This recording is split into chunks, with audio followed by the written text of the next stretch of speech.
तो जो पहला क्वेश्चन है सर, वो पहला क्वेश्चन ये है कि अगर जेई मेंस के अटेम्प्ट मैं करने जा रहा हूं तो लास्ट 20 डेज में स्टूडेंट को अपनी प्रिपरेशन कैसे करनी चाहिए? ओके, तो अगर मैं बताऊं कि लास्ट 20 डेज में बच्चे को क्या करना चाहिए, तो सबसे पहले जो बेसिक थिंग्स होती हैं, जैसे कि मेन होता है रिवीजन।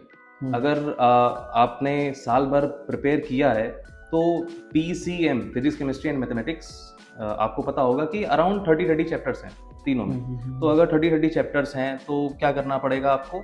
कुछ चैप्टर्स होंगे जो काफ़ी लेंदी होंगे, कुछ हाँ। चैप्टर्स होंगे जो काफ़ी शॉर्ट होंगे। हाँ। आपको इन 20 दिन के अंदर ऐसे खुद आपको बनाना पड़ेगा ये शेड्यूल कि कौन सा चैप्टर लेंदी है, कौन सा चैप्टर ज्यादा टाइम लेगा, कौन सा चैप्टर कम टाइम लेगा, और आपको उसके हिसाब से आपका खुद का टाइम आपको सेग्रीगेट करना पड़ेगा Okay. ताकि आप उसको रिवाइज कर सकें। रिवाइज कर पाए। तो ये तो पहली चीज हो गई कि आपको रिवीजन करना पड़ेगा। सो रिवीजन इज मस्ट। ओके। उसका कोई अल्टरनेट है ही तो नहीं। पॉइंटर आप नोट कर चाहिएगा जो बता रहे हैं भैया। तो रिवीजन तो आपको करना पड़ेगा, और उसके साथ में अगर आपने शॉर्ट नोट्स प्रिपेयर कर रखे हैं, शॉर्ट नोट्स बहुत जरूरी होते हैं। अगर आप साल भर पढ़ रहे हैं तो शॉर्ट नोट्स का मतलब हो सकता है आपने बनाए और हो सकता है आपने नहीं बनाया। अगर आपने नहीं बनाया तो उसकी कोई टेंशन लेने की बात नहीं है, लेकिन अगर आपने बनाए हैं तो आपको पता होगा कि शॉर्ट नोट्स का मतलब क्या होता है। उन शॉर्ट नोट्स में आप छोटे छोटे पॉइंट्स में लिखेंगे कि ये लाइन है जो जिसमें आप कंफ्यूज होते हो, ये फॉर्मूला है। मतलब शॉर्ट नोट्स एक तरीके से जो फॉर्मूला बुक होती है, फॉर्मूला बुक का ही एक एलिवेटेड वर्जन होता है। फॉर्मूला बुक से थोड़ा बढ़ के होता है शॉर्ट नोट्स।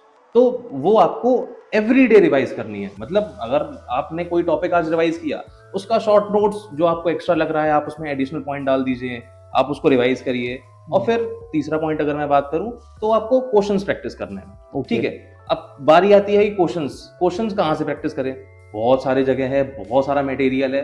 तो अभी के लिए केवल पीवाईक्यूज, आप पीवाईक्यूज जाके प्रिपेयर करिए। एंड जैसे मैंने आपको बताया कि आपको रिवाइज करना पड़ेगा, तो अगर आप रिवाइज कर ही रहे हैं और आप चैप्टर वाइज रिवाइज करने वाले हैं, तो आप क्वेश्चंस भी चैप्टर वाइज ही सॉल्व करिए। आप चैप्टर वाइज अगर क्वेश्चन सॉल्व करेंगे वो आपका ज्यादा बेटर रहेगा। रिस्पेक्टिव आप पूरा मॉक पेपर उठा लेंगे और उसको सॉल्व करना स्टार्ट करेंगे। ओके। तो आप चैप्टर वाइज उसको सॉल्व करिए, उसके साथ आप मॉक टेस्ट भी दीजिए। मॉक टेस्ट में जो आपके नंबर आ रहे हैं आप उसको एनालिसिस करिए। आपने कौन से क्वेश्चन सही किए हैं, आपने कौन से क्वेश्चन गलत किए हैं, आप उसका एनालिसिस करिए।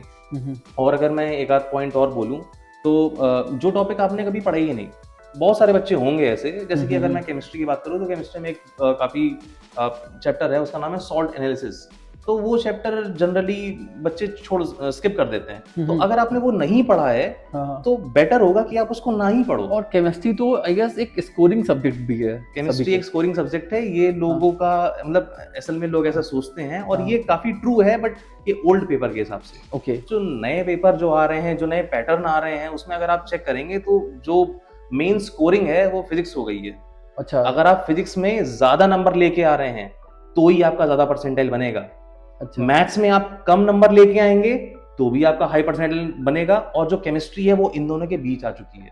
ओके, इतना मतलब कि न्यूमेरिकल वे से केमिस्ट्री की जो चीजें हैं वो चेंज हो रही हैं डे बाय डे। और अगर हम लोग बात करें जो सेशन हुआ था, जो जनवरी वाला सेशन हुआ था, और जनवरी वाले सेशन में भी जो क्वेश्चन पेपर थे वो काफी ट्विस्टेड थे। बच्चे बहुत ज्यादा कंफ्यूज रहे कि ये जो क्वेश्चंस हैं वो हम लोगों ने कभी पढ़े ही नहीं है। और 23rd का सेकंड सेमेस्टर जो सेकंड शिफ्ट भी वो भी काफी टफ आई थी। हाँ, 23 और जनरली जो हम लोग बात करते हैं, अगर हम लोग फर्स्ट शिफ्ट और सेकंड शिफ्ट में कंपेयर करें तो सेकंड शिफ्ट जनरली डिफिकल्ट ही होती है।